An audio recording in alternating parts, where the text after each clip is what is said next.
me. I am a little bit of loneliness, a little bit of disregard, handful of complaints, but I can't help the fact that everyone can see these scars. I am what I want you to want, what I want you to feel, and it's like no matter what I do, I can't convince you to just believe this is real. So let it go, watching you turn your back like you always do, face away and pretend that I'm not.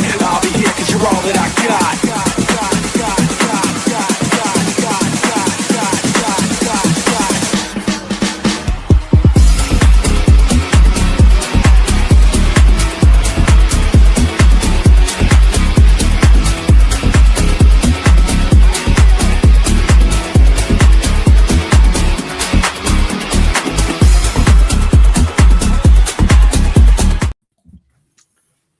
Good evening, everyone. Welcome back again to Top Table Talk.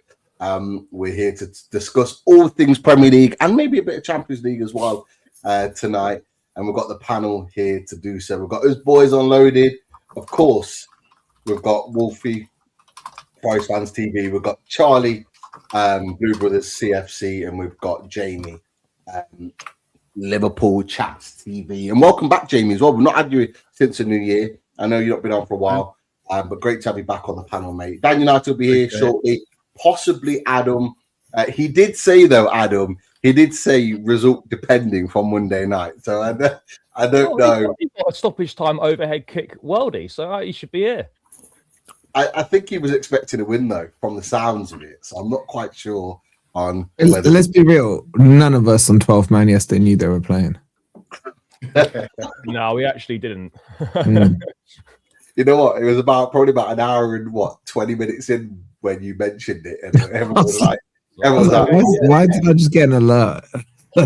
Yeah, but look, welcome everyone to the chat. Welcome, boys. Hope you're well. Should we start with a bit of Bodo? Why not talk a little bit of Bodo? I know we haven't got a Man City Palace on there, but boys, 2-0 down at half time. What the hell is going on with Man City? Spurs were 2 down to them as well, and they managed to rescue it to a 2-2. But I don't know what's going on with City. They're just, I don't know, they're so bad at the moment. I mean, you can point at the defense, and the defense is poor right now because of the players that are out. But Haaland hasn't scored for like 6-7 games, and the goal that he did score was a penalty. And then, yeah, Foden's doing nothing. Cherky's kind of had his moment and then struggling again a little bit. Yeah, they have got problems. Do you guys think City get away with it a lot? That no one talks about a lot of the way they play, their players and stuff like that. Yes. Do you know why, Jamie? Do you know why? I know they're being successful. Because no one supports them, bro.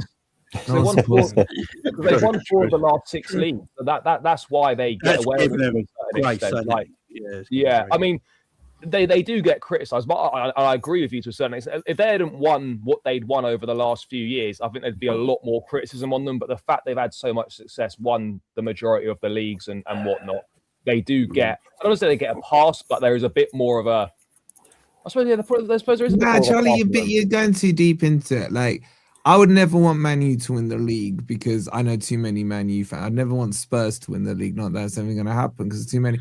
When City win the league, you just got like LB, Daps, Steve. That's about it. That's about it, man. Like, there's a little noise in the corner. And that's it. So what Wolfie's saying, basically, you can get on with life without any noise. Exactly. Yeah. Exactly. I love it. But look, does anyone know who they've got in their final game? The Champions League, Man City. Don't, but I will check. Yeah. No, they'll be at home. Because, like, if they do lose this, and you're right, Charlie, Spurs did come back and get a point. If they do lose this, does this potentially put the top 8 in jeopardy for them? I don't know what they've done previously. I know they lost to Leverkusen. I don't know if it was the last one before. But that might be the only one they've lost so far, I think. Yeah. What was that, guys? What did you say? So Galatasaray. Is that who they've got last? Yeah. Wow. Galatasaray, Is it at home? Yeah. So if they're on 13 points at the moment in the league table. Yeah. You only need 1 win. Is it 15 or 16 that guarantees your top 8? Yeah, 15 or 16 got you in last season. So as long as they beat Galatasaray, providing results probably go in their favour a little bit, they should still make top 8. Yeah. Can I just mention the fact that Ange didn't lose to Bilbo Baggins, man. Ange beat him twice last season. Just saying. Yeah, that was Europa League, mate. Still the same team, mate. No, mate, they've improved. The team mate. doesn't just fucking upgrade. No, they've improved, suddenly. mate. Now they got the Champions League big boy Norwegian kroners, mate, and they've improved. Bro, these guys have got a freaking set of flats as their stand behind the goal, man. Isn't it the place that's got the train station, the train line that runs? Bro, you wouldn't beat Bodo Glimt away. I promise you that. What? You wouldn't beat Bodo Glimt, mate, away from home. Okay. he knows he wouldn't as well. He knows he wouldn't. Are we going there? Are we really going there? I'm just wondering where this chest is coming from when he's got. I'm just pointing out that you probably wouldn't beat them away. Okay, but we would, because like we beat Arsenal 0-0, just like you beat them 1-1. You know what I'm saying? But where's this chest coming from, bro? I was just pointing out that when you got your coaches with stickers slapped on their head. Yeah, but he always does banter. He's not actually a coach. He's a masseuse. So why's he got this fucking sticker on his head? Oh, mate, I don't know. Funnily enough, I don't work at the training ground, so I don't know. If this is your club, you answer for them. Oh, so I answer for the ins and outs at the training grounds where I'm not there. Right, interesting. Okay. This is how it works on YouTube. Have you lot seen it? Have you lot seen it? No, I haven't seen it. Oh my god, I gotta say, let me put it in the private chat. This just sums up Chelsea, man. Just have a look at he's the first team physio / masseuse guy. He's not a coach or anything. Bro, he's part of your backroom staff. I mean, in a non-coaching Billy McClure. Yeah, in a non-coaching capacity, it is. Yeah. What does it say? Always positive or something. Always. Ask Charlie. It's his boy, man. Mate, I don't know what it says, but always connected. Always connected. By the FOD. Yeah, I mean, look at it from this. Yeah, I don't know why it's why that's happened. But, I'll put it for the chat to see. I mean, can you share it? Can you share it? There's that second one I just put in there. As long as we're winning games, they can walk around with whatever stickers they want on their heads. What the hell is going on at your club, Charlie? It's just a clown show, man. It's just literally a clown show, man. He's well known for like jokes and all that shit. So, yeah, but you're well known for being clowns now. Well, we'll see come the end of the season. Still building it. Put it all together. Yeah. Yes. We could still. How are you finding Matisse, mate? How are you finding Matisse? You know, he's our boy and everything, but you're happy with how he started, yeah? We've done all right. Yeah, we won his first league match and we beat Charlton. Obviously, we weren't great against Arsenal, but he's done okay so far. But it's only 3 games, so we'll see how he gets on in these next 4 or 5 coming up. Because we've got Palace, Wolves, Leeds, Burnley, and West Ham, which of games that should be 5 wins. So we'll have a better idea after that run. Is he still shaking all the journalists' hands and presses? No, that was just the introduction. Yeah, at the start.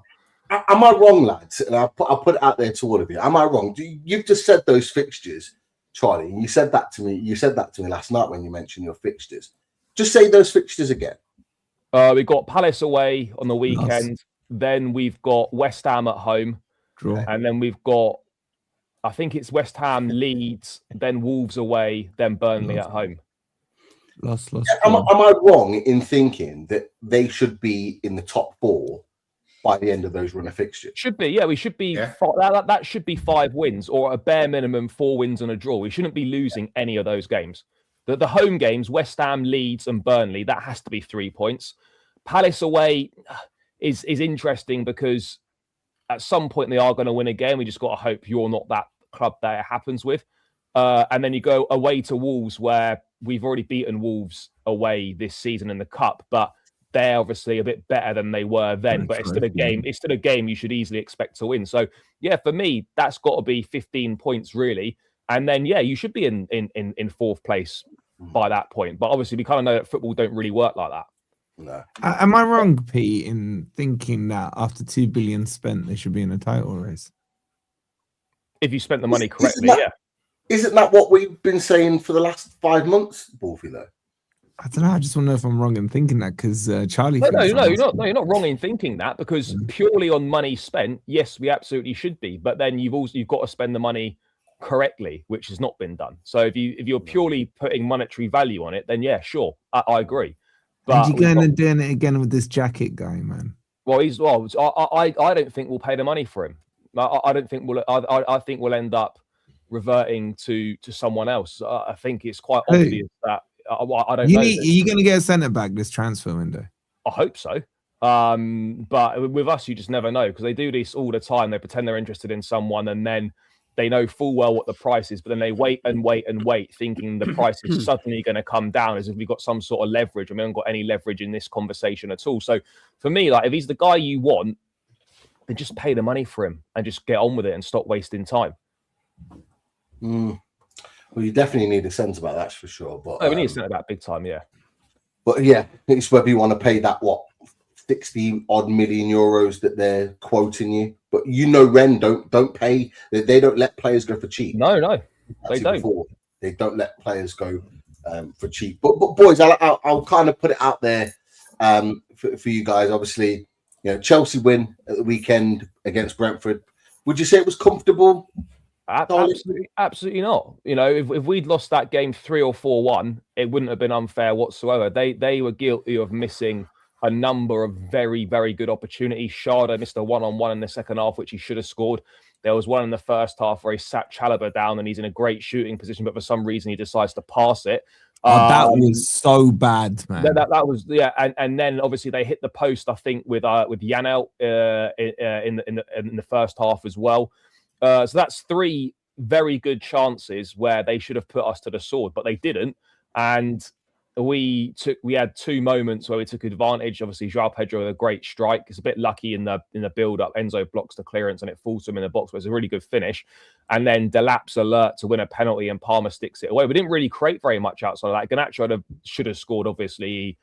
He basically skied it when it was probably easier. It was harder to miss. But other than that, we didn't play well at all. But right now, short term, we just got to get points on the board. I don't care about the performances right now. That can come later down the line. We just got to get wins and points on the board. So, yeah, look, we didn't deserve to win. That's really what some of the worst football we've played all season. But football's weird like that. We would have played a lot better than that and lost games. But this time we were on the right end of the fine margins and we were just fortunate that Brentford weren't clinical in front of goal.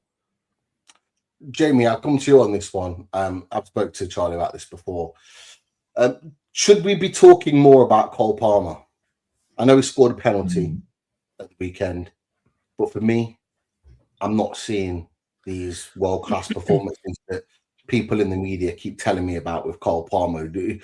Should there be more spoken about him and his lack of form for Chelsea this season?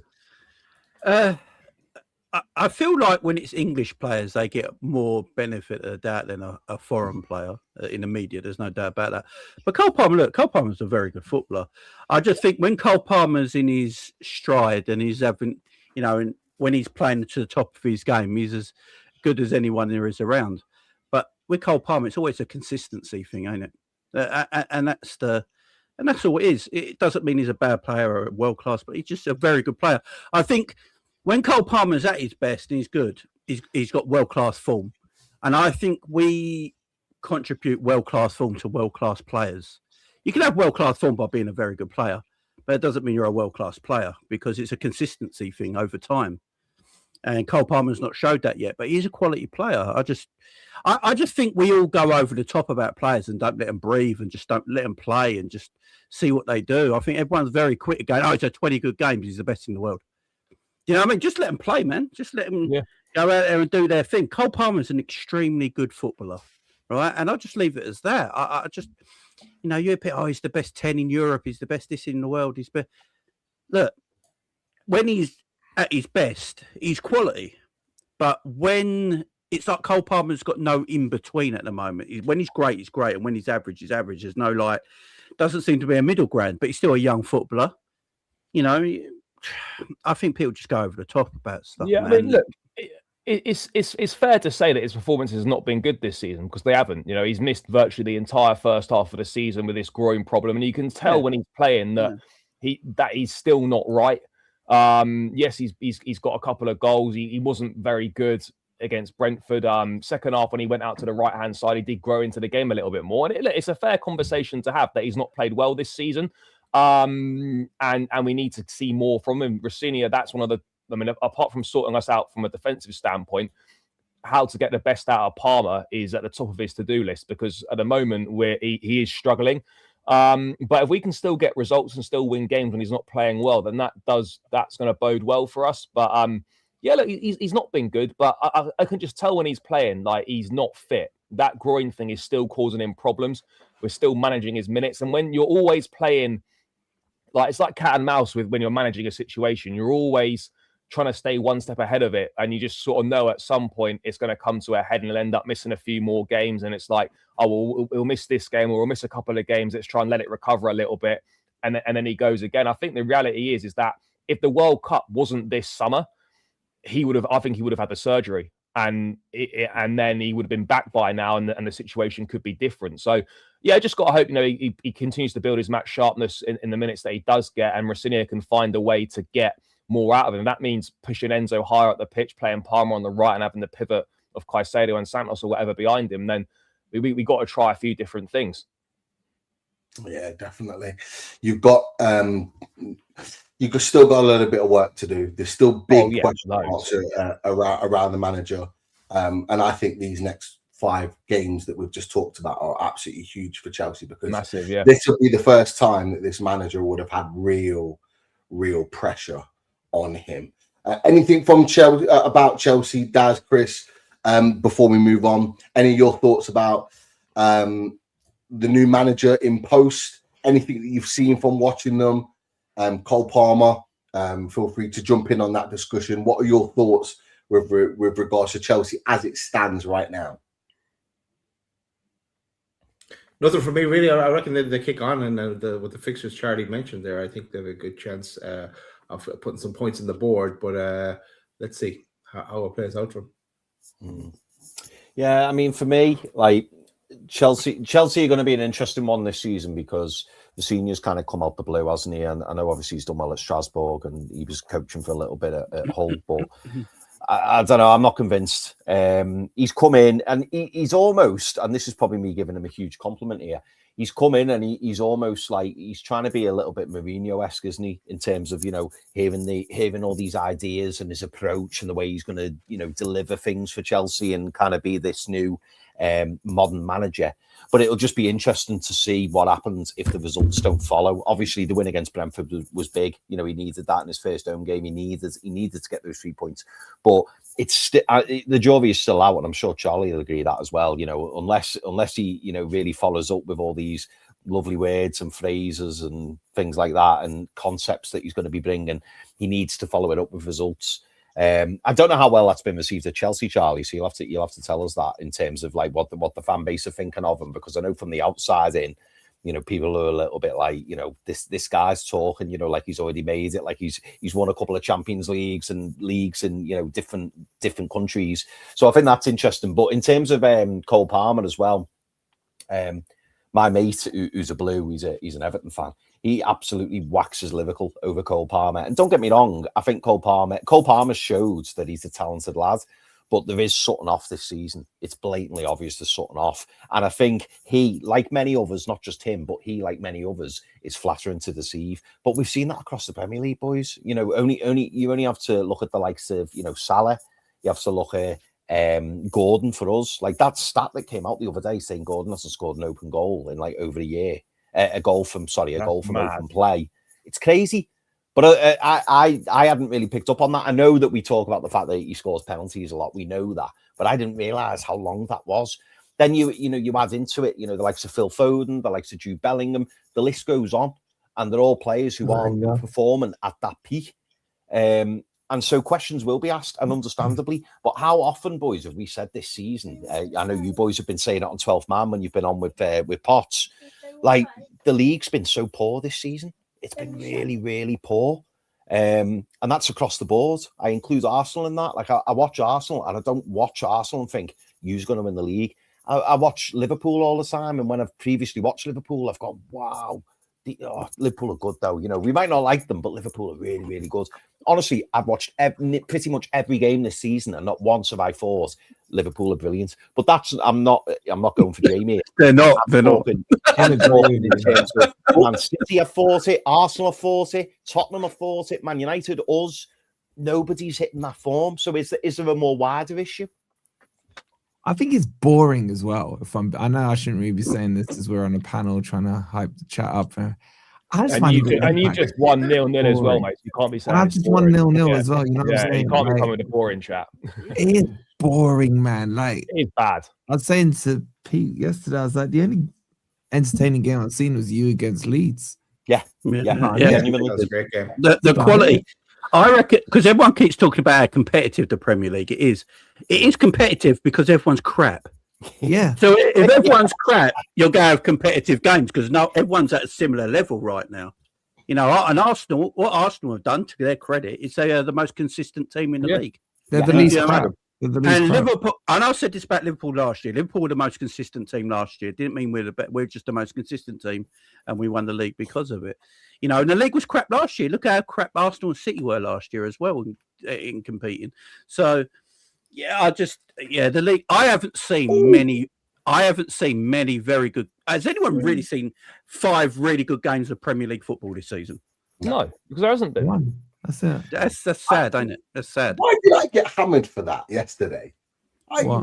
You've just literally said that, Wolfie. You were back. No, you were saying that weird phrase "on job" that no one had ever heard. I remember this part. Yeah, it wasn't about the on job. The point that I was making is that if Arsenal win the league, isn't because they've been great. It's because everyone else has been shit. And I said, if Liverpool, that's where this is where the on job comes again. By the way, if Liverpool were doing what they normally do in terms of their quality of football, and if Man City would be doing what they normally do in terms of their quality of football, then they would be in a position where they would be winning the league ahead of Arsenal. Because I don't think Arsenal have been amazing. I don't think that. You didn't describe it as eloquently as Jamie did. Like, Jamie's right. Okay, if I was to fight, I don't know, prime Mike Tyson, he'd batter me. But if me and Chris got into a ring and we sparred out a bit, I think we could go a few rounds. Do you know what I'm saying? Like, it's more balanced, but we're both not exactly, the physiques. Maybe you are, Chris. I don't know. What's going on here, mate? I'm just saying. We've seen better days, right? We have seen better days. But it would still be probably a decent fight. Yeah. But it's a bum fight. That's the thing. It's going to be at the bottom. I think Chris has slapped me a couple of times for you. I'll scratch him a little bit. We can do it for charity or something. I don't know. But anyway, my point is, like, the level of closeness, because people still talk about closeness. You can be close up here, you can be close here. That's the thing. And right now the Premier League is close here, and Arsenal are ahead of the pack. It's that simple. It's that simple. But it's just boring. I just find the football so boring, man. Give me more of those Leeds Newcastle games. I'd watch those all day. I've called I personally called the Premier League this season Professional Sunday League. Because if you look at a lot of the games this season, it's all about low blocks, long balls, long throws, and set pieces. That's what this league is about right now. And I think that's hurting all the technical players in the league as well. And it's hurting Pep because Pep's confused by it. His brain must be melting at the sight of the football in England right now because he wants to play this beautiful technical football. And he's trying to change to being a bit more of a direct side, but he still can't fully give it a go that way because you can see Man City games. You got Haaland, who's the best striker probably in Europe, and he's like 6'4" or whatever he is, and they never cross the ball. They have opportunities to put the ball in the box all the time, but they just want to play at the feet. They want to play little drag backs, little triangles, the perfect goal. And you've got this killer up front who's like, just put the ball in behind me and put it into space that I can run onto or put it into the box cross. Do it simple, the old simple way, and I'll score bags of goals. And Yeah, that's the quality's gone right downhill, unfortunately, because it's just the way the league's gone this year. The league's designed to be this way, and Arsenal, from people might not like it, but Arsenal are the best way at playing this way. Yeah, they are. It's as simple as that. And no one you know, can it's random side note here. I was driving, I was picking the kids up, and I was listening to Talk Sport, and they were talking. Don't do that, Wolfie. Don't do that. I know, it's just don't do it that, was on, yeah. like whoever was using the car. Depends on what you listen to. Huh? Depends on what you listen to. Man, I like Magic FM. I can't lie. You know what's worrying about Magic FM? All the tunes on there. I'm a smooth guy. But you know, Magic FM, like back in the day, I'd laugh because my dad would know the tunes. Now I'm like, oh, this is a recent banger, you know. And it's like, anyway, I digress from the digression. They were talking about the same thing, about how dead 0-0 results are. And there's been loads of them or something this season. It's been more than any in the last, I can't remember how many years it is. There's been 17 already this season. Yeah, 17 already this season, and there was 16 overall last year. So we're already over that amount. Yeah, exactly. And they were saying it was that dickhead called who sports Man U with the beard? Andy Goldstein? Yeah, Goldstein, him. Dan United. Sorry, everyone. Hey, you're going to be doing 12 rounds within the studio. He might be on his way in a minute. But he was saying they should change the rules so that at 0-0 you don't get a point. You'd have to go at least 1-1 to get a point. And I was like, that's stupid. Can't do that though.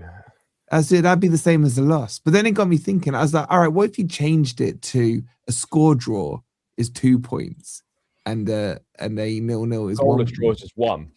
Yeah. Then isn't that a bit of a gimmick though? That kind of I don't know. Yeah. Well, I just want to see goals, man. I'm starting to go to the ginger prick in my I hear it, right? And I wouldn't be against it personally, but it's exactly the sort of thing that would just get mocked so widely, and it would be sort of like it would come across as like an Americanization of stuff. Where I'm not saying I disagree with it, but it would come across that way, and it would get a lot of criticism. But I'm not against it, you know.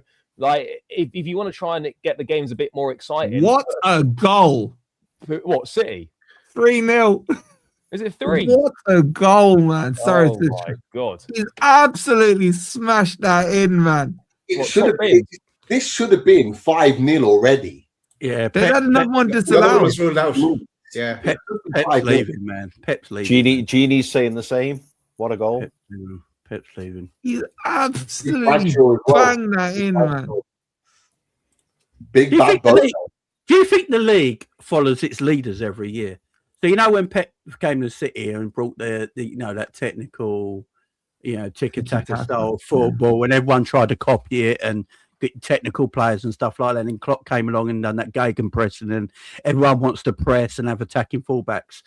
And now Arsenal, and this is not a diss to Arsenal fan, please don't come at me, but Arsenal football is very pragmatic, ain't it? With the way they defend and stuff like that, set pieces. Is everyone just copying the Arsenal way of playing now to try and compete with them? So is it the fact that the league follows its leaders, if that makes sense? The way it's true. Now. When Pep came, everyone decided they wanted to get either one of Pep's assistants or Arsenal do it, or Chelsea do it, and so on. Everyone wanted to do tiki-taka, and now everyone's going low block. And you know who's trying to take credit for it all? My dickhead manager. I was unfashionable when I was telling everyone about long throws. What it needs though is like when Pep revolutionized football. Like I almost feel like it needs someone else to, like the next generation of managers, to come in and try and implement a different way of playing. Because I feel like now this way of playing has been found out to a certain extent. Like as James said, even if you look at Arsenal, right? Arsenal deserve to be top of the league. They are the best team and the most consistent team. They found a way of playing that works. But if we said, are Arsenal enjoyable to watch? No, they're absolutely not. And that's not unfair to say. That's not taken away from what they've achieved, but they're not enjoyable to watch. Oh, 3-1. Sorry. Yeah, they could easily get this back to 3-3. But yeah, look, I feel like it needs like someone to come in and get, I don't know, just change something a little bit, because all these managers try to play in the same way. Yeah, I agree. hear what you're I saying, agree. man. How do you change it though? Like, Well, it needs Who's someone the to be manager? brave and just try something different. Like, remember when I'm not saying this is gonna happen, but remember when Leicester won the league and Ranieri just brought back a 4-4-2 for banter almost, and like no one knew how to play against it. I'm not saying that I'm not saying that playing 4-4-2 is the answer, because the next season it was worked out because teams were used to it. We've won a league playing a back three under Conte because no one had really seen a back three before, but now the back three doesn't really work. It almost feels like someone needs to come up with either a new sort of system or a new sort of style to try and overturn what's happening now, because you pretty much now know how everyone's going to play. this is what I was Who's the manager that could do that then? Who's the manager right now that you think could be the one that brings a new style to De Zerbi, maybe? De Zerbi. Apparently, so. I mean, De Zerbi's doing really well at Marseille, ain't he? I mean, he's where's he going though? if you give De Zerbi like the Man City job, would he change it like differently and give players a bit more freedom than Pep used to? And you know, I don't know. There's a lot of managers who want to play a particular way at the moment. Do you know what it is? It's almost become you can't afford to lose a game of football, so we play scared. Yeah, that's why everyone plays. Not enough teams now are playing to win. A lot of teams now's first thought is playing not to lose rather than playing to win. I think that's why you're getting so many poor games or so many 0-0s, is because too many teams now are scared of losing. Instead of playing to win, they'll be like, "Oh, we'll just settle for the point." And teams, I don't think, go for it enough anymore. Because it's what I said the other day. I don't think people understand when I say this, but I think managers pre-decide if they think they can beat a team or not, and if they don't think they can beat them, they're just going to low block and try and get a point. Yeah. See, it's just like with City, like with Rodri. I was watching Rodri the other day. Rodri's just been sent off. He's just been sent off. His legs are gone. Yeah, his legs are gone. He was not fault for the third one. Yeah, his injuries is come back, and I just don't think he will be that DM that he was before the injury. Yeah, and and City got a problem there. I don't rate all City's transfers since last January either. Don't think they've made them that much better. Too knee jerk. So, we got an injury. Let's bring in Nico Gonzalez. I think Mark Gay is going to be a good signing. Yeah, that's a good signing. I reckon they're going to go for Elliot Anderson to replace Rodri. Yeah, so do I. I think the financials on the Gay thing though is mad. But sometimes you just got to do it. If you need someone, you got to do it. Pay. And that's the annoying thing about this Xhaka thing, is that like if you want this player, pay. Like don't go if he's your top target and you've made it clear he's a top target. Don't then skimp out on the money over it and then start going with a B or like a second or third choice, because then that's how you get in the mess that we're in now, where you end up with a load of average players because you're not prepared to pay for your top target. Sometimes you just got to accept we're not going to get the deal for the money that we want, but we really want this player. We feel this player is going to make a difference, so we have to pay a few extra million. Just pay it and get on with it. Remember that with Mark Gay he only had 6 months left on his deal. Yeah, he's effectively, it sounds weird saying it, but he's effectively given up going away as a free transfer and being able to bank a serious amount of money. He's almost kind of given that up to sign for a team where the team has to play a transfer fee, and he won't maybe get as much money as he probably could have, because if he's earning like $300,000 a week or whatever, it's not out the realms of possibility that he could have gone to someone in the summer where they weren't paying a transfer fee, and he could have been potentially on $400,000 a week. I think they said they're giving him his sign-on bonus. Yeah, they basically paid the free transfer for him. Yeah. Oh, he's offside. Yeah, Mark Gay is a quality player, though. He's a quality player. I think that's a good bit of business. Him and Semenyo, I think they've done good business there, to be absolutely fair. It just goes to show how much work Man City needed when they fell flat. They needed literally a whole squad or a whole team revamp, and that's pretty much what they've done over the last 3 windows, and it probably will take them another window to get to that point. So is Pep a checkbook manager then? I think all managers, every manager is. Because you have to spend money to be successful. Because if you don't spend money, someone else will spend money, and you get left behind. So, I think every manager at top clubs is a checkbook manager because you have to spend money. I agree with that. I think what Pep's struggle is at the moment, there's not the players out there like there were a few years ago that could go and get that suits his system, because his system's so hard to play. You've got to be a quality. You know, he would love a Pedri in his midfield, you know, but he's never going to get him. Do you know what I mean? You know, some couple of Barcelona players, Lamine Yamal, he'd love Lamine Yamal, but he's never going to get him. So when you look at what's underneath that, they probably are not of that quality, and that's probably the issue with football right now as well. You know, like the quality of player is not as good as it was 5-10 years ago. That's got to be a production issue, though, in terms of the quality of players coming through academies and how like young players are being coached now. Because you're right, Jamie. Like, you're seeing less and less what you'd call like maverick style players, like players like Cherkis. There's not many of them around. There really isn't that many of them around anymore. Like, you look at what like the number 10, and you could name in the past loads of top class number 10s. Now, like, modern day football doesn't really produce the number 10 anymore. Or what would be the old school type number 10. You get every so often, you get one or two, but you don't really get the number 10 that you would have got back in the day. Yeah. It goes through cycles, though, doesn't it? It goes through cycles where that number 10 was the thing. So, like, early sort of like 2009, 2010 through maybe 5 or 6 years, it was all about the number 10. That's where you had the likes of Juan Mata at 20. He was unbelievable. There you go, David Silva. You had so many others, and then it almost created a number of other number 10s coming up like below that. So like your James Madisons and stuff came onto the scene. But then when the number 10 died a death, a lot of these players, like James Madison now, like, you don't know where to play him. You know, you don't know where to get the best football out of him. I mean, he's not fit at the moment, but like a lot of these number 10 players, like even Cole Palmer to a point was playing out wide. He was playing under Poch in his best season. He was playing wide right. Yeah. And so I think that's the problem. Are we just getting too old, boys? Is that what it is? Well, that might be the in my day when Collymore and Brian Roy were up front, they were the best. We've seen quite a lot of phases, though, haven't we? We've seen quite a lot of phases of like certain positions and styles of play come in and out. So we're in a position to kind of like point. I think the Premier League is too systemated now. That's my problem with it. You're not allowed individuals no more. Everything's about systems. You know, if you've got a player who's quality, but you know, if they do something a bit outlandish and they give the ball away, managers don't like giving the ball away anymore. They want everything safe. They don't like turnover.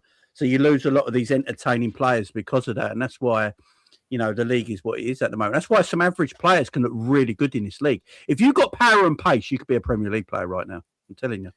Yeah, and also players get gassed up after 5 minutes of a good performance. Exactly. As well. They really do. Played for Spurs. He's at Leicester. Huh? What's his name? Who? What, Skip?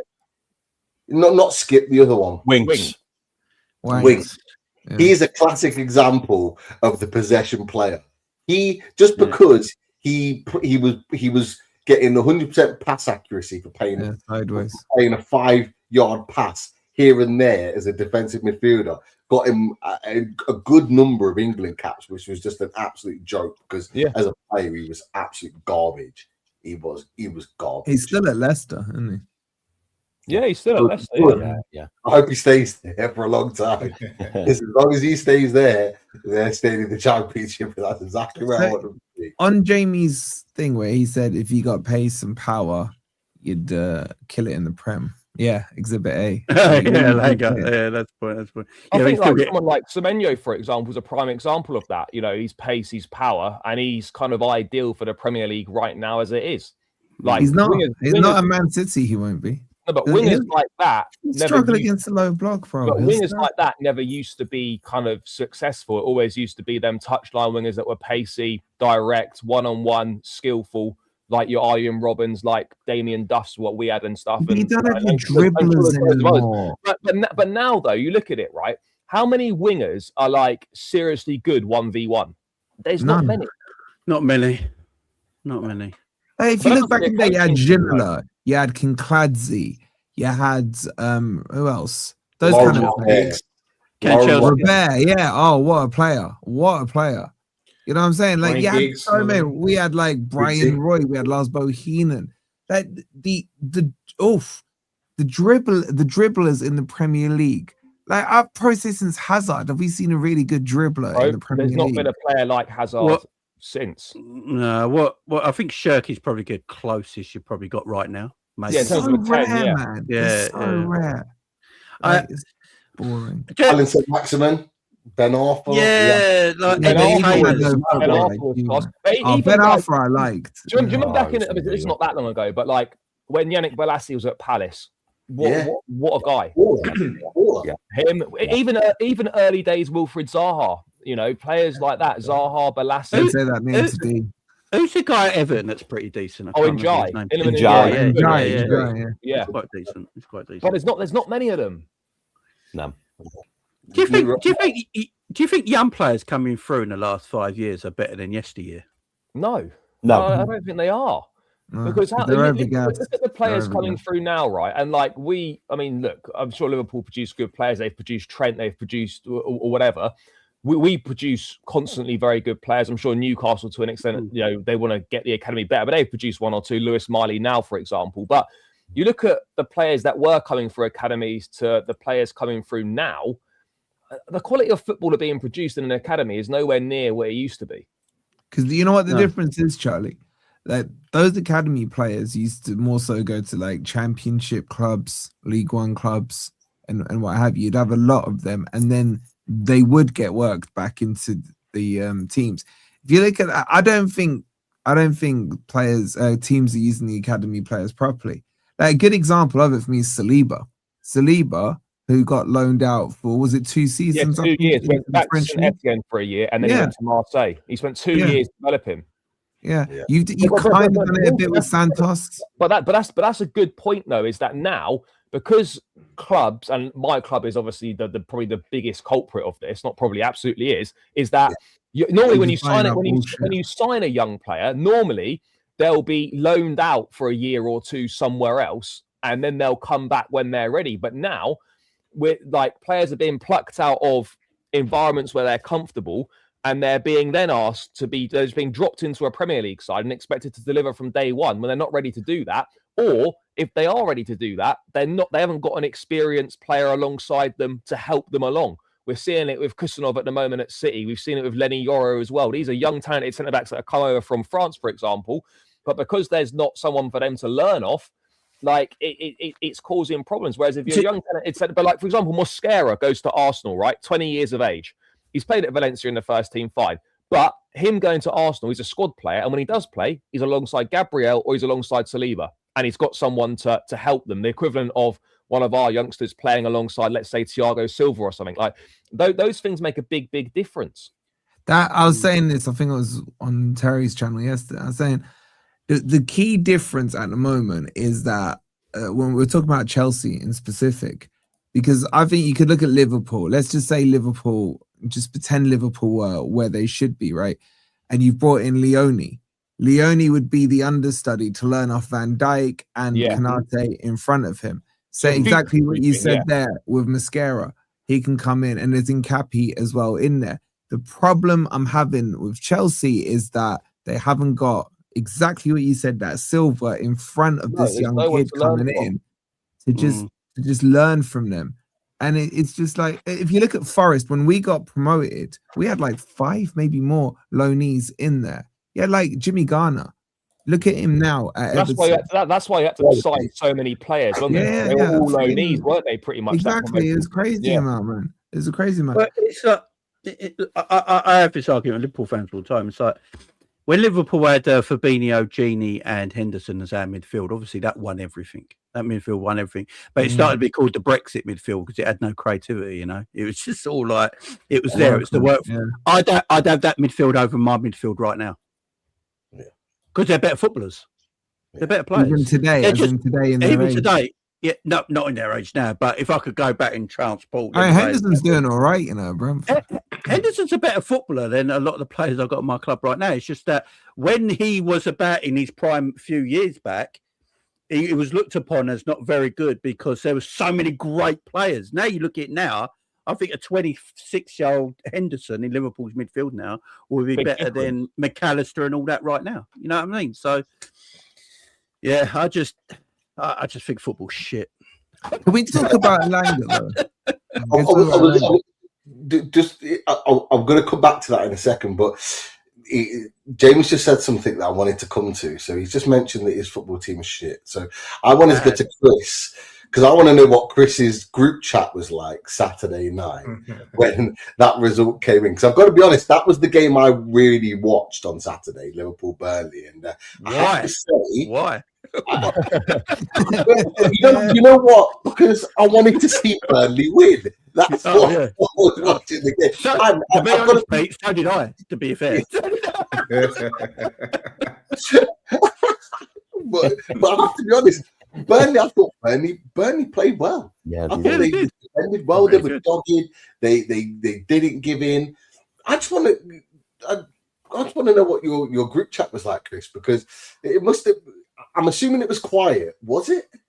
Yeah, it was, mate. And to be fair, and Jamie will attest to this. Like this is not a new thing. This has been like this all season. I mean, one of my mates keeps saying we're still going to win it. It's all part of the roller coaster. I think it's all tongue in cheek. Do you know what I mean? But we know in the past how Liverpool, always seem to find a way. They always seem to find a way, and I think everyone, acknowledges that. Like Arsenal have blew it in the past. City don't look in good form. But this is the weird thing at the moment because nobody in the league you can hang your hat on. I mean, in recent times, or certainly in recent weeks, we've been going, Villa look brilliant, Villa look great. And then Villa go and get there. Villa go and play Everton at home and get beat quite convincingly as well. So it just goes to show what the league's like at the minute. But no, Pete, all my red mates, they're being very, very quiet, very humble at the minute. Only because, but no one can really shout off the rooftops because none of our teams are doing particularly well. It's consistent across the. Just Arsenal, isn't it? Yeah. It's just there's only two players I enjoy watching for Liverpool right now, and that's like Wirtz and Ekitike. That literally it, because them two, when they played together, they just look fantastic together. But then they got to listen to Slot's instructions, so that must be killing them on the inside.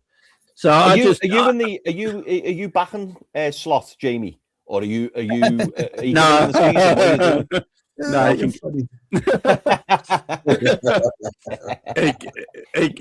should have gone yesterday, man. No. Look, I always say this. I think yes, he won the league last year.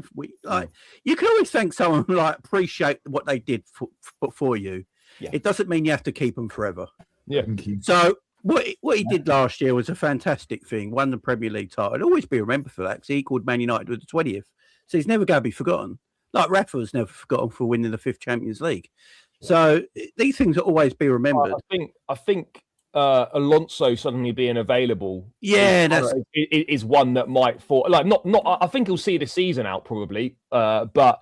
Alonso will be manager next season in my opinion. In the summer, I think if Liverpool just get top 4 or top 5 or whatever and don't win any trophies, they won't want to miss out on Alonso. I think they'd be tempted to pull the plug then. I think they get rid of him when he drops out of the Champions League. If we lose to Marseille tomorrow, there could be a lot of movement. The thing is, Alonso is available now. When Liverpool, I can't believe I'm saying these words, but when Liverpool lost 9 out of 12 games earlier this season, which is no one was crazy. No one was about. So you can understand the situation. Michael Edwards has always loved Xabi Alonso. He was his first choice when Klopp said he was leaving. He wanted Alonso, and then Alonso chose Real Madrid, which fair enough. It's Real Madrid, I get it, but now that itch is there to be itched, and Alonso is free, and you have got clubs that are looking for new managers. Obviously Tottenham look like they're probably going to sack Frank soon. I don't think Alonso goes to Tottenham anyway, but no. You got Man City. Pep does call it quits at the end of this year. You possibly got City. Yeah. You got Bayern Munich if Vinny decides to move on. So there's clubs there where Liverpool, and you never know with Chelsea, Charlie, do you? So you just never know when managers are available. So, exactly. So with Liverpool, I think they got to react quite quickly. So I'm not a massive Alonso fan from a coaching point of view, but I would take him over Slot right now because. I just need to smile again, to be fair. I haven't smiled for all season. I really haven't. I only smile when I'm talking to you guys or people on debates and panels and stuff, like having a laugh. Watching, my heart don't even beat when I watch Liverpool anymore. It's flatlined. I don't even. I sit back like this and watch alongs now. I don't even get excited. I'm just doing it because I'm it's my team. I've got to do it. But no, I just think that a whole change. Like Anfield booed on the weekend. They also screamed attack, attack, attack. This don't really happen in Liverpool teams. I don't understand how the football's been so bad. It's all instruction. He's scared to lose. He's scared to lose games of football. He wasn't last year. No, but this year he knows his job's at stake. So what do managers do when their jobs are at stake? They pack the midfield. They pack the midfield out and they put the handbrake on, and that's what Liverpool are doing right now. And it's not helping us. Mo Salah got blamed for all of it, and our best winning run was actually when Mo Salah played. We're on the worst unbeaten run of all time in the history of football. It's just like if you're on a 12-match unbeaten run, usually you see a few weeks later your team's slightly progressing, wouldn't you? Because you've got an unbeaten run and starting to feel more confident. Every game is exactly the same. Every game is exactly the same. Burnley outplayed us in the second half. Yeah, they were getting the ball down. They were playing nice triangles, nice play. Getting the ball out of wide areas. I've got Cody Gakpo who just likes to cut inside and shoot at a man. What am I meant to do, man? Sounds like Gordon, that. But you got Salah coming back though. So without the shooting. Without the shooting. Just a little pass. Jay, we all know that. Look, he's got no choice to play Salah now. He has to. Because all this stuff about Carragher and all that bollocks, and Salah's the problem and all this sort of stuff. Salah don't work back and defend apparently, and all that. Yeah, my third all-time top goal scorer for Liverpool has to work back and defend. He hasn't done in recent years, though, has he? He hasn't done. So how's he going to start now? The man got unruled GA last year and pretty much won us the league. Let's be fair here, right? Yeah. And then you're telling him, "Oh, you got to go back and stick with your fullback." It's like, shut up. You know what you just said there. So you said about Gakpo cutting in or shooting. You guys said Gordon. I can say it with Hudson-Odoi. Now, what if they uninvented the reinvention of the wheel? Stop inverting wingers. Yeah. Put wingers on their stronger foot side. We might see some fucking fullbacks taken on. Yeah. Do you know what I mean? Just like something simple like that could reinvigorate the shitty league, man. It's kind of death warfare. Is it only in the Premier League where that happens? Because I don't watch a lot of other leagues, to be fair. But you've still got. I mean, there's the exceptions, isn't it? Like Yamal will cut in from the right. Salah, obviously, when he was in form and what have you, the same there.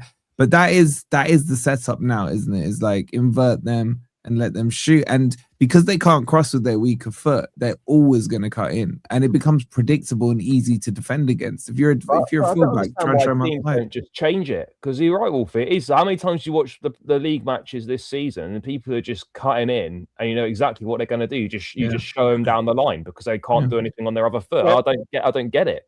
That's why. Go on, Jamie. Sorry.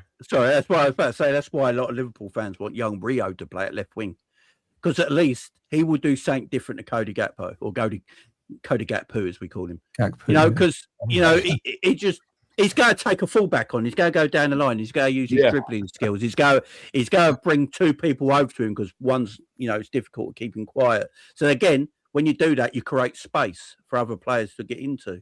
All right, can I just address this point? Sorry, Jamie. Okay.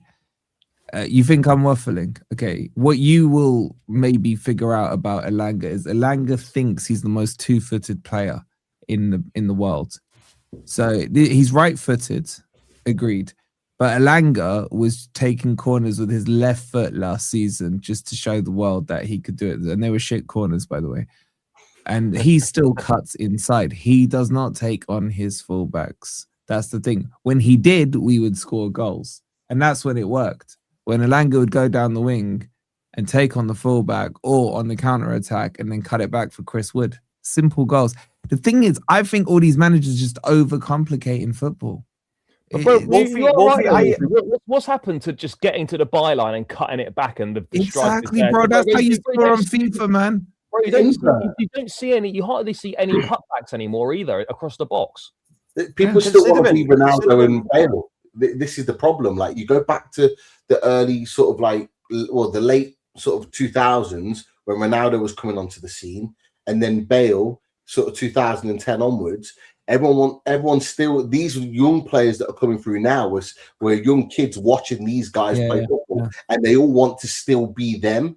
This is what Gordon's all about. He wants to be that invert. He wants to be that guy to cut in. He scored a few in his first season. He wants to keep doing it. But the problem is, teams have figured it out. You watch teams now, they just double up and they stop you cutting in. If they double up with the centre midfielder and the fullback, they've got then the centre back that comes out and stops that invert. It doesn't happen. And then that one trick pony is gone. And that is a classic example of Gordon. Gordon only had that cut in. Once that was taken away, it's literally took a load of his ability on the pitch away. And so what has he got left to produce? He doesn't like going down the left. When he does, he can't cross with his left foot. All the other times, he just passes backwards. And that's what we've seen this season and last season. Like for me, I think it's hampering the strikers too, because a striker lived off the fact that the winger would go down their favoured foot down the wing, a right winger with a right foot, left winger with a left foot, and they would know they'd beat the man and get the ball in.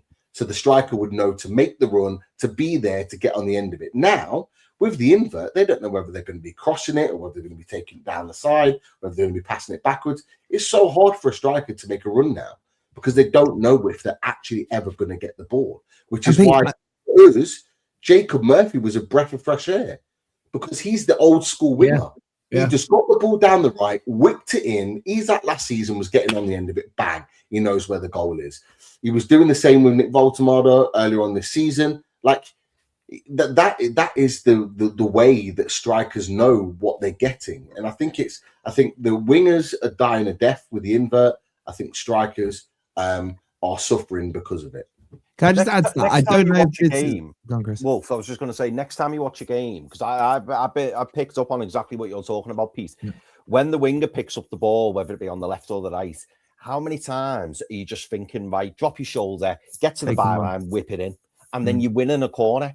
And considering these days, you know, it's all about set pieces and throw-ins and corners and free kicks. You think that the managers will be telling them to do that because the more corners you get, the more chance you've got of getting that set-piece goal, particularly someone like Arsenal. I was watching Arsenal the other week and I had a bet on them to get so many corners. And the amount of times the winger had the ball and I was like, right, go further forwards, whip the ball in, and the player will probably block it. But they always cut in. They're always trying to cut in. They're do this tiki-taka pass, and it just doesn't work. Look at the thing you saw last week with when Saka didn't cross it in to Gyökeres and he kicked off. Yeah, that's because Saka's inverting. I was just going to add a point. I don't know if this is probably just a Forest thing, but the thing that pisses me off the most, like we put 52 crosses in against Everton with only Igor Jesus in the box, okay, which is stupid in itself. But my big issue about it is because our wingers are inverted, you don't get people box crashing anymore. So we only ever have one. I don't know if you guys have it or not, because what they'll do normally, ignore that Everton game, but normally the winger will cut in. Either Callum Hudson-Odoi will take a shot and it gets blocked, or his next point of action is to lay it off to the 8, who's going to be on about the 30-yard line, who will then play it back to the centre-back, plays it back to the left-back.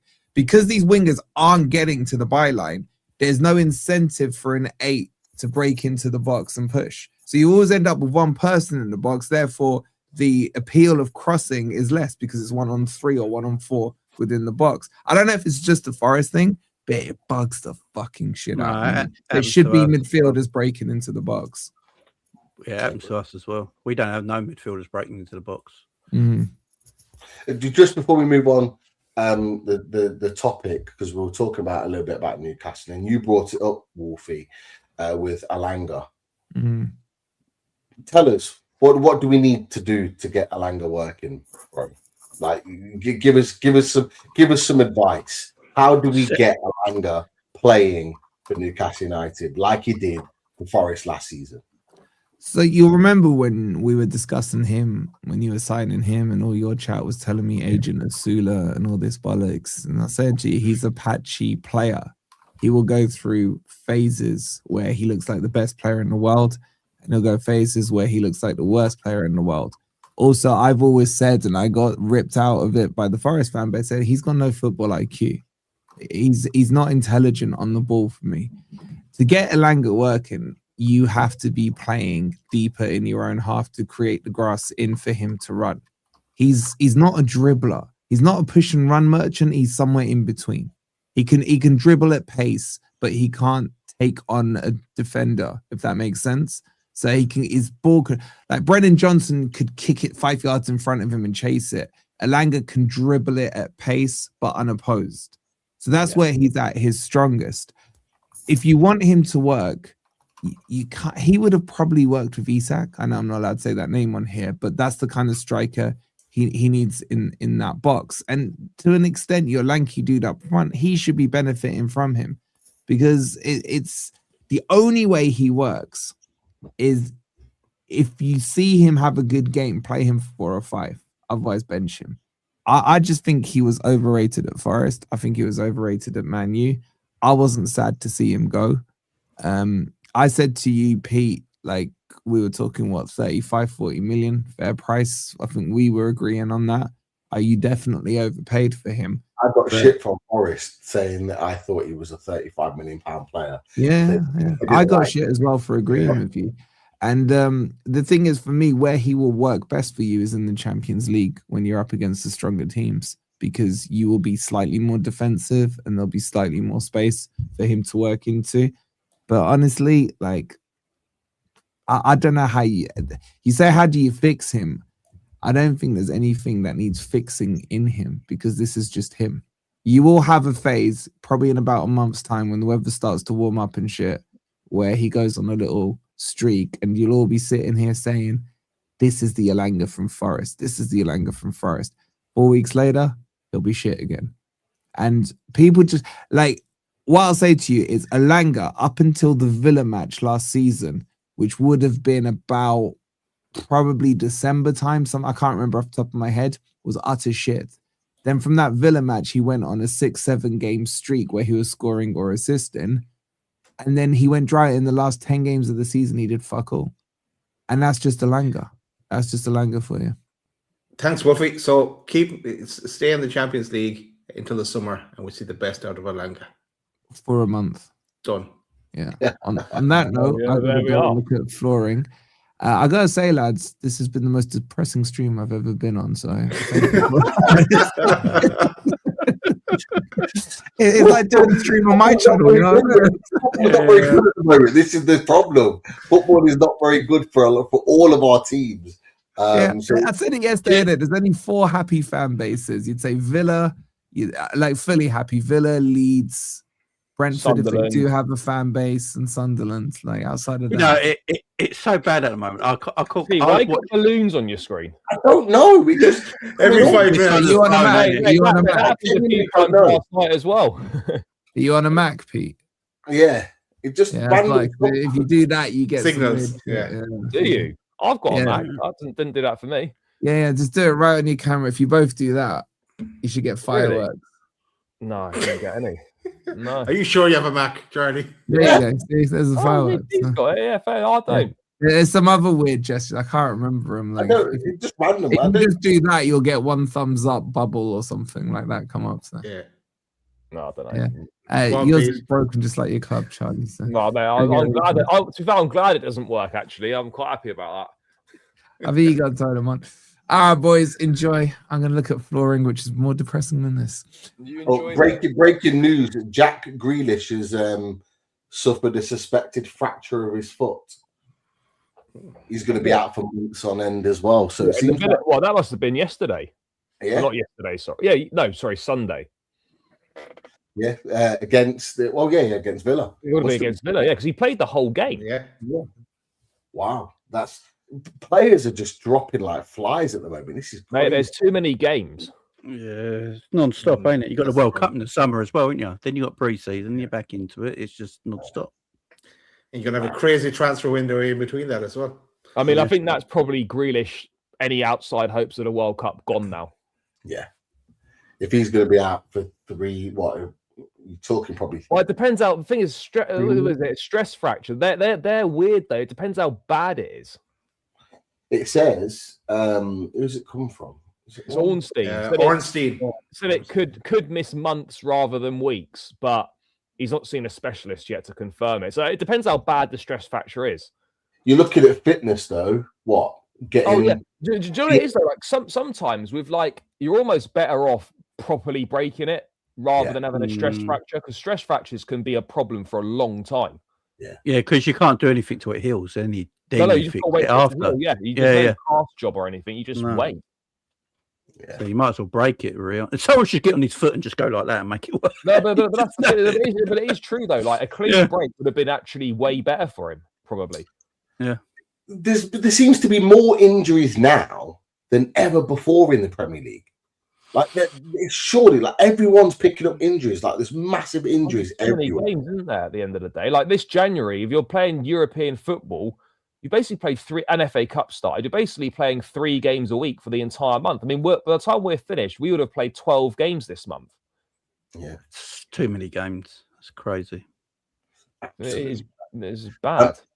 What happened to the winter break, by the way? Do you remember a few years ago when they introduced it? Like one season, there was like 2 weeks, no games. Weren't they like one set of teams played 1 week and then they had the week off the following week and then the other and then it just didn't, and then it stopped happening. Why did that stop? Well, the Champions League effectively is ruined that, isn't it? Because the Champions League used to not be played during January. The Champions League, you'd finish in December and then the knockouts would start in February. Yeah. So what they did for a couple of years, they had the winter break in January, so they'd have that little break. But as Craig's just put, like there was a little mini break around Christmas time, because I think we did have like a week off. We played the early game because we were Boxing Day against Man U, but you guys had pretty much close to a week, and we had a week. I think that was pretty much it. Like that was literally it. That break there was ultimately our winter break, which is really ridiculous, really. But are you boys going to be doing any business this month? Obviously, we're looking at a defender, fullback, centre back, whether that comes in. Dad's just got no idea. But obviously, we've talked about Jeremy Jacket from Chelsea's perspective. Jamie, Liverpool looking at getting any business done? You got a few injuries yourself? No, I think they just go wait to the summer and have another massive summer. I think that's what they're going to do. Another big summer. Yeah, I think that's what they're going to do. There's been no links to anyone with Liverpool, has there? Liverpool obviously wanted Mark Gay last summer, like last minute of transfer deadline day. That was cancelled, wasn't it? And this winter, look, nothing. I think their targets are all set up for the summer. That's just the way they run. Like Michael Edwards and that are not scared about pissing people off. They don't care. They really don't care. Yeah, they don't care. So if they piss people off, they piss the fan base off. They don't really care about it. So they will look at it and think, look, honestly, trust us. All the best players to sign are in the summer. There's nothing right now. Let's just wait till the summer we pick them up. And us as fans, obviously, and we're fans, so we want movement. We want something to happen. They've got a lot of business to do in the summer. You probably need 3 centre-backs. Virgil will have 1 year left in his deal after this season, and he's 34. He could leave at the end of the year anyway. And he's 34. Joe Gomez is probably going to leave next summer. Kanate's not signed a new deal, and I don't care if he leaves anyway. So he's going to leave probably in the summer. So then you need 3 centre-backs. So what I would love is just them to bought 1 this January that they wanted, if they're available, and then get 2 in the summer so you're not breaking your neck. But 3 centre-backs in 1 window is a big ask as well. That's what. Unless they sign Kanate up to a new deal, then obviously they need 2. Then to get the 2. And then we need a left winger because Cody's trash. You need a right winger replacement for Mo because I think he'll leave in the summer as well. And then we probably need a central midfielder. Someone along the lines of I don't know. That's Nali. Hey, don't start that. I'm telling you, I think Liverpool are actually looking at him. Like, I actually think he's one of Liverpool's major. Will Alisson do another season?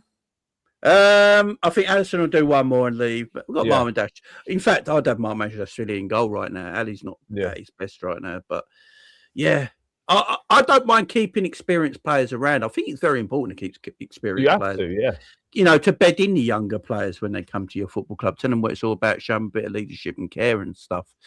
I think sometimes we're too easy. Oh, Virgil's 34 now, just get rid. You know, I'd keep him around. You know, if as long as he knows, you know, what we're buying, he might not be the first choice every week. You know, if he wants to stay and help the new crop of talent, I think that's important in football. I think we underestimate how important leadership is in football. You know, you see a lot of young players and they're looking for people. They're looking for someone on the pitch to give him that inspiration and excitement and leadership. And you can't just have 11 kids in today's football, unfortunately. Don't work. We better not deal with Liverpool again. I think Liverpool. So the two midfielders Liverpool are definitely looking at are Tonali and Walton. I've heard the Tonali talk right after the signees. Tonali was the name thrown at me as well. Now it was in jest by your Liverpool friends, but fuck that. No way. we'll march on Anfield if we have to. No, I've said it on this again. I've said it on this program before. Tonali's my favourite midfielder in the Premier League. You know, I've said this last time I was on here. Actually, I love Tonali. I think he's a baller, man. He's such a good footballer. Yeah, he's not playing well at the moment, though. No, he's not. But everyone goes through peaks and troughs, don't they? Everyone goes through peaks and troughs. And look, no one's playing well, to be fair, for anyone. So, yeah, I like him. I think he's a good player. But Adam Walton's going to be the one. I just cost it out. If I'm costing it up and Adam Walton's more expensive than Tonali, that's crazy to me. Yeah. He probably will be, though, because he's younger and he's English. Yeah. So that's the thing that worries me about Walton's sort of protected in the way Palace play. You know, with that back three, the wing backs, the covering midfielders, he's very protected in the way he plays. Like, how will Walton be in a bigger side that plays a little bit more open, like top teams do, and got a little bit more freedom? That's always the big question, isn't it? You see it with managers. Can they scale up? You know, we've seen Moyes go to United, didn't scale up. Potter to Chelsea didn't scale up. Frank to Spurs, like that's not scaling up the work that they were doing there. By the way, I think Walton's class, but some players are just better as big fish in small ponds. As soon as they go to a club where they're just another player, sometimes they find it difficult to thrive in that environment. So it'll be interesting. Look, some of them do, and it'll be interesting to see what Walton, what Anderson do in the summer, because I think they'll both leave in the summer. But whether they can replicate that under more pressure at bigger clubs remains to be seen. I think Anderson at City makes a lot of sense because the way he plays. Yeah, it does make sense. Yeah, the way he keeps the ball and the way he keeps the ball moving is what City like as a midfielder, isn't it? So I think he'd actually settle in quite well there. How much do you reckon Walton will cost, in your opinion? How much do you reckon his value? Just 70 million at least. Because the Clonlad has put in there that Tonali will be. Is it Clonlad? I think he put in there it would be about 90 million. Yeah. No, I think that's what, between that and 100 is what I think Newcastle would value him at, just because of how important he is to our team. I think you're saying, Charlie, no way. No, I don't think you get that money. No, I think Walton's probably between the 70 and 80 mark. Ain't he? Yeah, Walton's I'd say 70. I think Tonali is probably a 70 million pound player. I think that's fair. Yeah. Paid 55 for him. Really? Is he only increased by that much? Got older, ain't he? That's the thing. How old is he? 25. 25. Yeah. He's 25. He looks fucking old, don't he? Bringing down the price. I don't know. I think 70, 75 tops is. I think he's a top draw player. I think that's fair. Because I saw rumours of Juventus are looking at him. Juventus cannot afford him. No. So Pete, if he goes back to Italy, none of those clubs are paying that money.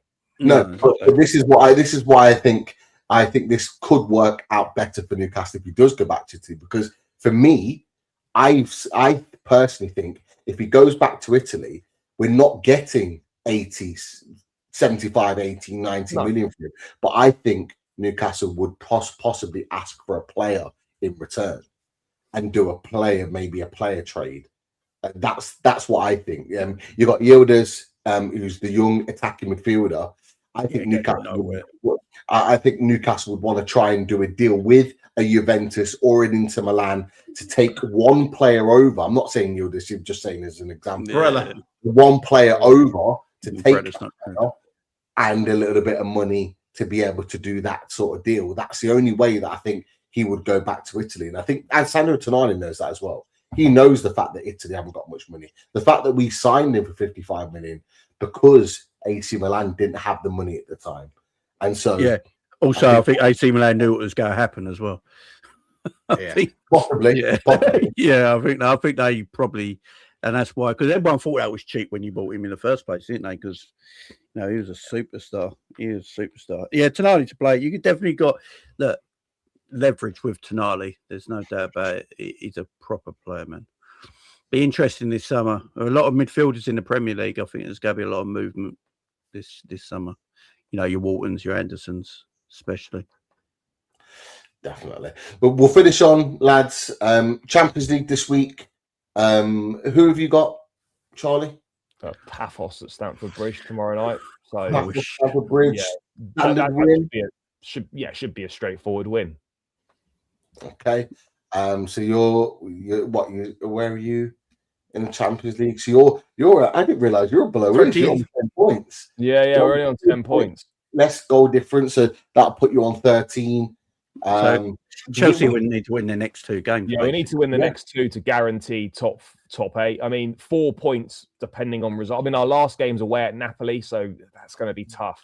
Ooh, tough game. There's a lot of teams on 12 and 13 points in that league at the moment, I think. So and they're all going to drop points. So well, we play, and I'll come to you, Daz, on this. We play obviously PSV at home. PSV haven't lost away in Champions League this season. Obviously, beat Liverpool earlier on in the Champions League campaign. But if we were to win, we actually would go above Man City on goal difference because that would put us on 13 points. And obviously, Man City have already played. We could actually go above Man City after that one. Obviously, we haven't done a match preview, Daz, but do you think are you confident we're going to get the win? Hopefully we do. I don't know, I'm confident, but I hope we do. Like we really need to. We were just talking to the boys about this, but just before the show, actually, with us being at home, this is the game that we need the 3 points in just to secure, make sure we're in that next knockout round or just straight through to the next round of the Champions League. But yeah, you're right. We would go up to 4th spot.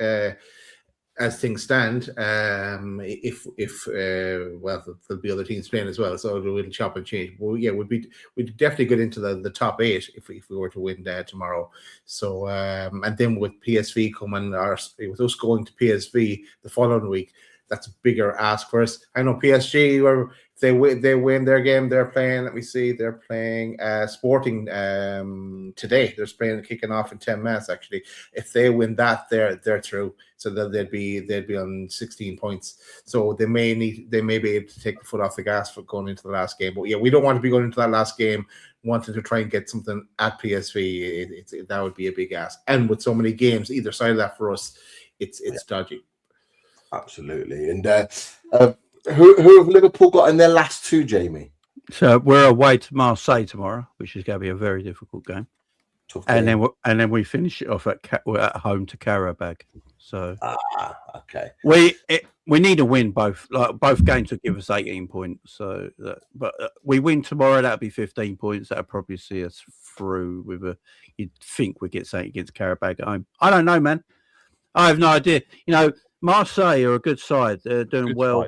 De Zerbi plays for very good football. Didn't they just get Quinton Timber and Wanyeri on loan as well? Yeah, they signed Quinton Timber from Feyenoord and Wanyeri confirmed loan today. Yeah, that's some good business, man. That's some really good business. This is going to be a difficult game. I can see it that they beat the crap out of us on the pitch technically, and then we somehow sneak a win. They'll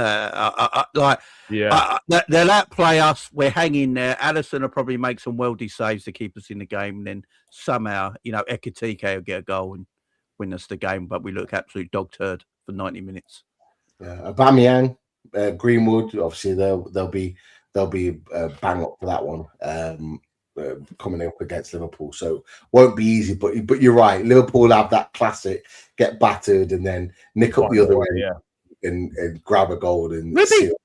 You know, it's weird this season. Like, we've beaten both Madrid teams. We've beaten Inter Milan away, and we are dog turd. So I just don't know. Yeah, this game tomorrow has just got all that happens for me that Marseille just pop us off the pitch, and then we just get a shitty goal, and you know we take the 3 points, but another terrible performance. That's what it smells like to me. Well, one thing's for sure, we should want all of our teams to go through to the next phase because we want the best chance possible of fifth place for Champions League because I think we could all be in a bit of a fight. No, we need it. We need it. Fifth places come the end of the season. I think if three English teams qualify for the last 16, I think that 5th place goes to the English side again. Yeah, I think I read somewhere. Yeah. So yeah, we're gonna need it. We are absolutely going to need it. Thank you for the 550 watching the show on multiple platforms. If you haven't already, click that like, people. Click that like, and of course, make sure you subscribe to Loaded Mag NUFC as well as Blue Brothers CFC with Charlie. Make sure you're subscribing to Liverpool Chats TV with Jamie. Of course, Forest Fans TV with Wolfie as well. Dan wasn't able to make it due to work. Rich was also the same, but we'll see Rich on Friday from Big Match Preview because we do play Villa next weekend, so we will be involved in all of that. Thank you to the mods. Thank you to the chat. Great conversation. Boys, pleasure as always. And we'll be back for more, hopefully, next week. Yes, back for the reaction show tomorrow night as well after PSV. So tune in for that. Right, that's it. See you in the next one. Take care, people. All night, get you wide up beside and tell me side to side. You can say, JC, you're too much for me. I am a little bit of loneliness, a little bit of disregard, handful of complaints, but I can't help the fact that everyone can see these scars. I am what I want you to want, what I want you to feel, and it's like no matter what I do, I can't convince you to just believe this is real. So let go, watching you turn your back, you always do. Face away and pretend that I'm not. I'll be here 'cause you're all that I got.